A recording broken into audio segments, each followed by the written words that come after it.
Engineer Mohammad Ali Mirza ने इमरान रियाज से माफ़ी क्यों मांगी? मिर्ज़ा साहब पहले इमरान खान साहब को गलत कहते रहे और फिर 2019 में इमरान खान साहब से मुलाकात करने के लिए मिन्नतें क्यों और किससे करते रहे? इंजीनियर मोहम्मद अली मिर्ज़ा ने यजीदियत के सामने झुकने का मशवरा आखिर क्यों दिया? इंजीनियर मोहम्मद अली मिर्ज़ा ने मरियम नवाज साहिबा की गालियों का दिफा क्यों किया? इंजीनियर मिर्ज़ा साहब ने अपने CCD से मुतालिक बयान पर आखिर क्यों और कैसे फंस गए? एडवोकेट मियां अब्दुल मतीन साहब ने भी मिर्ज़ा साहब को गलत करार कैसे दिया? क्या इंजीनियर मिर्ज़ा साहब ने ख़त वाले मामले पर झूठ से काम लिया? हम देंगे आपको इन तमाम सवालों के जवाबात और बताएंगे बहुत कुछ। तो चलें वीडियो शुरू करते हैं। अस्सलाम वालेकुम, हक पाकिस्तान में खुश आमदीद। मैं हूँ काशिफ रज़ा। नासिन, आज हम बात करेंगे इंजीनियर मोहम्मद अली मिर्ज़ा साहब के ऊपर।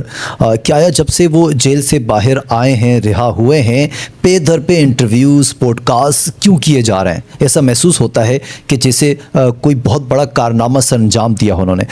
खैर, इंटरव्यूज़ इससे पहले भी उन्होंने दिए, इसके बाद भी उन्होंने दिए, लेकिन एक ऐसा पॉडकास्ट हुआ कि जिसने इंजीनियर मोहम्मद अली मिर्ज़ा की सल्तनत को हिला कर रख दिया। उस पॉडकास्ट से बहुत सी ऐसी चीज़ें निकल कर आई कि जिस एक एक पॉइंट पर आप एक एक घंटा बैठकर बात कर सकते हैं, लेकिन हम कोशिश करेंगे कि उस पॉडकास्ट से कुछ चीज़ें हम आपके सामने रखें, वो चीज़ें जो काफ़ी इंपॉर्टेंट हैं और वो चीज़ें जो शायद आप जानना भी चाहते हैं। लेकिन उससे पहले आपसे रिक्वेस्ट करता चलूँ, स्पेशली मैं मिर्ज़ा साहब के स्टूडेंट से, कि अगर आपने फैक्ट पर जवाब देना है तो आप ज़रूर दें, ज़ातियात पर उतरने से बेहतर है।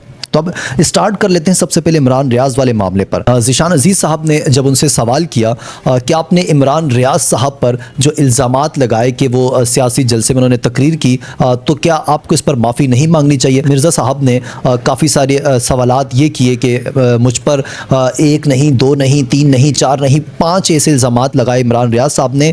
तो इमरान रियाज साहब ने क्या अपने उस इल्ज़ामात से माफ़ी मांगी या नहीं? अगर वो नहीं मांगते तो फिर मैं तो अगर मगर करके बात चलती रही। फिर आखिर बात आकर इस पर रुकी कि ज़ीशान साहब ने ये कहा कि वो पॉलिटिकल जलसा नहीं था जिस पर आपने ये कहा कि इमरान रियाज साहब ने एक पॉलिटिकल जलसे में तकरीर की।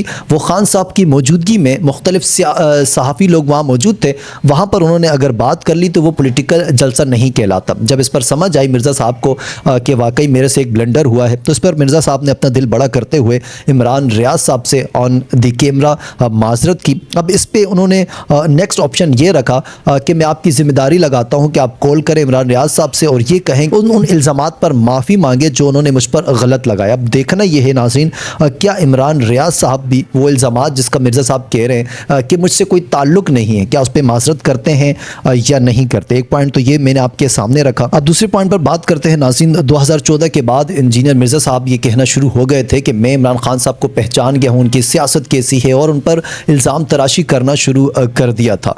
लेकिन फिर सन 2019 जब आता है तो इस पर इमरान रियाज से रब्ता किया जाता है। उस पर क्या कहते हैं मिर्ज़ा साहब? मैं ये इमरान रियाज साहब की ज़बानी आपको बताता हूँ। इमरान रियाज साहब ने लिखा कि मैंने उस वक्त इंजीनियर साहब को साफ बता दिया था कि मैं सहाफ़ी हूँ, वज़ीर-ए-आज़म से फ़ौरी मुलाकात करवाना मेरे बस की बात नहीं। हाँ, मैं आपका रब्ता उनके स्टाफ से करवा सकता हूँ जिसमें मैंने उनकी मदद की थी। बाकी बात इमरान खान के उस वक्त के साथी बता सकते हैं जिनका मिर्ज़ा साहब से रब्ता हुआ। इंजीनियर साहब ने इन पर होने वाले हमले के बाद मुझ समेत दीगर कई लोगों से राब्ते करके पुलिस सिक्योरिटी हासिल करने की मदद भी की थी, जबकि मैंने खुद उन्हें अपनी जानिब से गार्ड मुहैया करने की ऑफ़र की थी, मगर वो उस वक्त एजेंसियों और वज़ीर-ए-आज़म से बराह रास्त राब्ता करना चाहते थे। अब इस पर नाज़रीन दो चीज़ें मैं आपके सामने रखूँगा। एक तो ये कि जब आप किसी पर ये इल्ज़ाम लगाना शुरू कर देते हैं कि इस शख्स की सियासत ठीक नहीं है, ये शख्स आप से बाहर हो चुका है, तो फिर आप उनसे मुलाकात करने के लिए मिन्नतें क्यों करते हैं? इस पर तो भला उस ज़ीशान साहब का, जिन्होंने ये कहा कि जब कॉल पर आपकी बात हो रही थी इमरान रियाज साहब से तो मैं उस वक्त वहाँ मौजूद था, तो आपने क्यों मुलाकात करने के लिए मिन्नतें की? तो इससे ये साबित होता है कि कौलो फ़ेल में मिर्ज़ा साहब के तज़ाद है।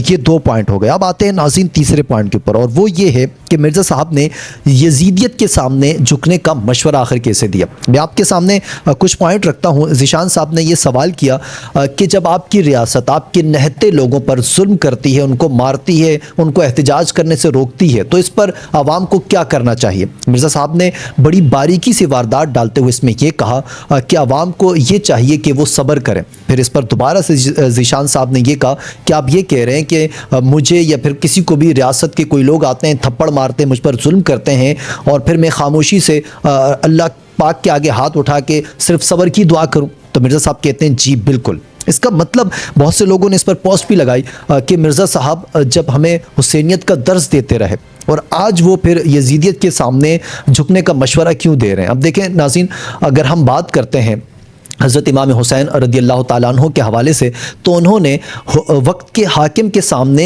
झुकने से बेहतर ये समझा कि मैं अपने ख़ानदान के 72 से ज़्यादा तन को कटवा देता हूँ। वो लड़े उनके अगेंस्ट, लड़कर शहीद हुए, लेकिन वो उनके सामने झुके नहीं, उन्होंने हथियार नहीं डाले। तो इसका मतलब ये है कि मिर्ज़ा साहब बड़ी डिटाई से ये भी कह रहे थे कि जी इस्लाम यही कहता है कि अगर आपका हाकिम ज़ालिम है, वो आप पर जुल्म करता है, तो आपने उनके अगेंस्ट नहीं होना, आपने बस सब्र करना है। तो फिर क्या हज़रत इमाम हुसैन का जो वाक़या है, वाक़या करबला है, वो हमें क्या दर्ज देता है कि जालिम और जाबिर हुक्मरान के सामने क्या आपने झुक जाना है? क्या ये दर्स मिलता है? इस पर मिर्ज़ा साहब जो है, मैं उम्मीद करता हूँ कि इस स्पेशली पॉइंट को, क्योंकि ये मज़हब से भी कहीं ना कहीं जाके जुड़ता है, इस पॉइंट पर वो वजाहत ज़रूर करेंगे कि वाक़या करबला हमें क्या दर्स देता है। और फिर मिर्ज़ा साहब का ये पॉइंट कि अगर आप पर हुक्मरान जुल्म करते हैं तो आपको चाहिए कि आप सब्र करें, बर्दाश्त करें, रब के हुजूर दुआएँ मांगें। क्या ये यजीदियत के सामने झुकने के मुतरादिफ नहीं है? इस पर अगर उनका पॉइंट आ जाता है तो ज़्यादा बेहतर है। अब नाज़रीन बात कर लेते हैं, मिर्ज़ा साहब ने मरियम नवाज़ साहिबा की गालियों का जो दिफा किया, वो मामला क्या है। मिर्ज़ा साहब का एक पॉइंट मैं पहले आपके सामने रखता हूँ और उनका कहना यह था कि मरियम नवाज़ की मुझे ये खूबी पसंद है कि वो अपनी तकरीर का एक एक लफ्ज़ लॉजिक और दिलेरी के साथ बयान करती हैं। अब ये बात जब रखी ज़ीशान साहब ने मिर्ज़ा साहब के सामने कि आपने ये बात की, मिर्ज़ा साहब ने कहा जी बिल्कुल मैंने ये कही। फिर उन्होंने कुछ रिकॉर्डेड चीज़ें सुनाई मरियम नवाज़ साहिबा की, जिसमें कुछ गालियाँ थी इमरान खान साहब के मुतालिक, उनको नशई करार देना और पता नहीं क्या कुछ कहा गया था। तो इस पर फिर मिर्ज़ा साहब ने यह कहा कि इस तरीके के अल्फाज क्या खान साहब ने नहीं कहे।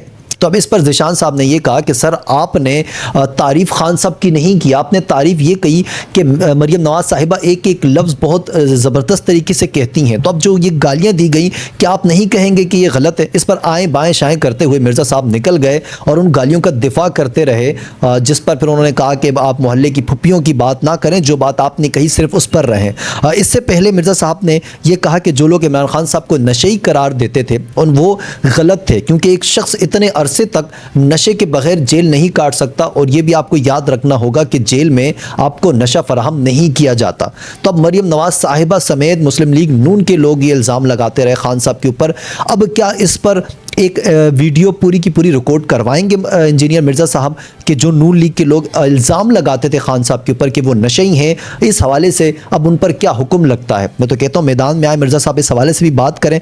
लेकिन खैर ज़ीशान साहब ने जब इस पर बात की तो उस पर उनके पास देने के लिए कोई जवाब नहीं था कि मैंने मरियम नवाज़ साहिबा की जो तारीफ़ की वो सही थी या गलत थी। बस वो अपनी कुछ बातों का दिफा करते रहे। इसके अलावा नाज़रीन एक और इंटरव्यू उन्होंने दिया जावेद चौधरी साहब को, और फिर उस पर उन्होंने ये कहा कि राना ने इतनी दिलेरी से जेल काटी कि वो बनियान पहनकर ज़मीन पर लेट जाते। गर्मी के सख्त तरीन दिनों की बात वो बता रहे थे। ये नहीं कि अब वो फिर मरियम नवाज़ साहिबा से होते हुए फ़ज़ाइल नून लीग बयान करने शुरू हो चुके हैं। अब आप समझ सकते हैं कि एंटी इमरान खान के बाद अब दूसरा ऑप्शन यही बचता है कि आपने नून लीग की तारीफ़ करनी है। अब नाज़रीन आ जाते हैं हम अगले पॉइंट पर, और वो था कि जो CCD से मुतालिक उन्होंने बयान दिया था, उनकी तारीफ़ की थी, उनके फ़ज़ाइल बयान किए थे। इस पर ज़ीशान साहब ने यह कहा कि CCD जो कार्रवाई करता है, जो मावराए अदालत कत्ल किए जाते हैं, क्या इस्लाम में जायज़ हैं? जिस पर मिर्ज़ा साहब ये कहते हैं कि जी नहीं, इस्लाम में मावराए अदालत कत्ल जो है वो जायज़ नहीं है। फिर उस पर कुछ बहस और कुछ तकरार होने के बाद आखिरकार मिर्ज़ा साहब CCD से मुतालिक जो बयान दिया था, जिस पर उनकी तारीफ़ की थी, उनको अपनी गलती तस्लीम करते हुए ये कहा कि जी बिल्कुल इस मुतालिक मुझसे गलती हुई है। अच्छा, एक और वाक़या ये हुआ कि जो सवालात फीड करने वाला मामला है, ये मामला इमरान रियाज साहब ने कुछ यूँ उठाया। उन्होंने ये कहा कि मुस्लिम लीग नून शहबाज शरीफ, नवाज़ शरीफ, मरियम नवाज़ साहिबा से लेकर तमाम लोग सवालात जो है वो फीड करवाते हैं, आपको पहले सवालात फराहम करते हैं कि आपने ये सवाल पूछना है, आपने ये सवाल नहीं पूछना। और वही काम फिर इंजीनियर मिर्ज़ा साहब ने भी किया। ज़ीशान साहब ने जब रब्ता किया उनकी टीम से, तो उन्होंने कहा कि आपने एक सवाल पूछना है और वो सवाल आपने इमरान खान साहब से रिलेट करना है और उसे इस्लामी टच देना है। तो तो इस पर ज़ीशान साहब ने ये कहा कि मैं बिल्कुल इस तरह का कोई सवाल नहीं पूछूंगा। फिर वो इंटरव्यू जो है वो पोस्टपोन कर दिया गया था। तो इस हवाले से इन्होंने कहा कि इस तरीके का मामला हुआ, जिस पर इंजीनियर मिर्ज़ा साहब ने कहा कि ऐसा नहीं, ऐसा हुआ, जिस पर ज़ीशान साहब ने यह कहा कि मेरे पास कॉल रिकॉर्डिंग मौजूद है। तो इंजीनियर मिर्ज़ा साहब ने यह कहा कि आपने खिलाफ शरअ काम किया है, ये शरीयत के भी खिलाफ है, कानून के भी खिलाफ है कि आप किसी की कॉल रिकॉर्ड करते हैं। तो इस पर इंटरेस्टिंग मामला यह है कि क्या वाकई किसी की कॉल रिकॉर्ड करना कानून के खिलाफ है। इस पर मैं आपके सामने एक पॉइंट रखता हूँ एडवोकेट मियां अब्दुल मतीन साहब का। वो कहते हैं कि किसी की इजाज़त के बगैर कॉल्स रिकॉर्ड करने पर कानून इस हवाले से ये कहता है कि आपने वीडियो या पिक्चर किसी की इजाज़त के बगैर नहीं बना सकते, लेकिन जबकि कॉल रिकॉर्ड करना, अगर आप कोई सबूत के तौर पर वो कॉल रखना चाहते हैं, किसी से लेन देन वाला मामला है कि कोई आपको धमकी दे रहा है, तो इस पर कानून का कोई भी एक्ट आप पर नहीं लगता। ये आपके राइट्स हैं, आप किसी कॉल रिकॉर्ड कर सकते हैं। तो अब एक और बार मिर्ज़ा साहब गलत साबित हुए कि उन्होंने ये कहा था कि कॉल रिकॉर्ड करना कानूनी तौर पर जुर्म है। तो एडवोकेट साहब ने ये बता दिया कि कॉल रिकॉर्ड करना अगर आप किसी अच्छे मकसद के लिए या अपने दिफा के लिए करते हैं तो ये कानूनन कोई जुर्म नहीं है। तो इस पर भी मिर्ज़ा साहब को नज़रसानी करनी पड़ेगी। अब नाज़रीन बात करते हैं ख़त वाले पॉइंट के ऊपर। मिर्ज़ा साहब ने बारहा ये दावा किया कि मैंने जेल में बैठकर अपने स्टूडेंट्स को ख़त लिखा कि आपने कोई तोड़ फोड़ नहीं करनी, मेरी गिरफ्तारी के बाद हालात ख़राब नहीं करने, वरना पूरा मुल्क बंद हो जाना था। इस पर ज़ीशान साहब ने यह सवाल किया कि आप बताएं वो ख़त कहाँ है। तो इस पर भी मिर्ज़ा साहब ने यह कहा कि मेरी रिकॉर्डिंग में ख़त मौजूद है और फिर किसी किस्म का कोई ख़त नहीं दिखाया गया। इस पर मैं असदुल्ला खान साहब का एक पॉइंट आपके सामने रखता हूँ। उन्होंने कहा कि मोहम्मद अली मिर्ज़ा अपनी बात से मुकर गए। इंजीनियर मिर्ज़ा ने दावा किया था कि मैंने जेल से अपने फॉलोअर्स को ख़त लिखा था कि मेरे लिए बाहर ना निकलें। जब एक पॉडकास्ट में पूछा गया कि ख़त कहाँ है तो वो आएँ बाएँ शाएँ करते रहे और कहते रहे कि मेरी पहली सी वीडियोज़ मौजूद हैं। अगर एक शख्स एक मरतबा झूठा साबित हो जाता है तो इसका मतलब यह है कि वो झूठ एक से ज़्यादा बार भी बोल सकता है। इसका मतलब यह है कि वो इमरान खान से मुतालिक जो बातें कर रहे हैं वो भी मनगढ़ंत और झूठी हो सकती हैं। यानी कि एक दफ़ा झूठ बोलने से ये साबित हो जाता है कि आप बार बार भी झूठ बोल सकते हैं। तो नाज़रीन ये कुछ पॉइंट थे जो मैंने आपके सामने बिल तरतीब रखे ज़ीशान साहब की पॉडकास्ट से निकाले। इस पर तो मैं एक बात लास्ट में ज़रूर करना चाहूँगा। मुख्तलिफ पॉडकास्ट, मुख्तलिफ इंटरव्यूज़ हमने मिर्ज़ा साहब के देखे, लेकिन जो इंटरव्यू पॉडकास्ट ज़ीशान अजीज़ साहब ने किया उन्होंने कमाल कर दिया। उन्होंने उसी तरीके से मिर्ज़ा साहब को मारा जिस तरीके से मिर्ज़ा साहब अपने मुखालफिन को हिलने का मौका तक नहीं देते थे। वही लैंग्वेज यूज़ की गई ज़ीशान साहब की जानिब से जो मिर्ज़ा साहब अपने मुखालफिन के लिए यूज़ करते हैं। इस पर मैं इंजीनियर मिर्ज़ा साहब के कुछ स्टूडेंट्स के पॉइंट पढ़ रहा था। उन्होंने ये कहा कि ये सहाफ़त नहीं होती। तो मुझे फिर आप बताएं, अगर ये लहजा, ये अल्फाज सहाफ़त के नहीं होते तो फिर क्या एक मजहबी स्कॉलर जो अल्फाज यूज़ करता है कि प्रोग्राम बढ़ गया और मस्जिद ठोक दी और पता नहीं क्या क्या जुमले अदा करता है, क्या ये इस्लामिक स्कॉलर को ज़ेब देता है अपने मुखालफिन के लिए जुमले इस्तेमाल करना? अगर नहीं देता तो सबसे पहले मिर्ज़ा साहब को माज़रत करनी चाहिए अपने लहजे के लिए। उसके बाद फिर हम ज़ीशान अजीज़ साहब से भी रिक्वेस्ट करेंगे कि वो भी फिर आकर अपने इस लहजे के लिए माज़रत कर लेंगे। नाज़रीन मुझे इजाज़त दीजिए, फिर होगी आपसे मुलाकात। अल्लाह हाफ़िज़ एंड पाकिस्तान ज़िंदाबाद।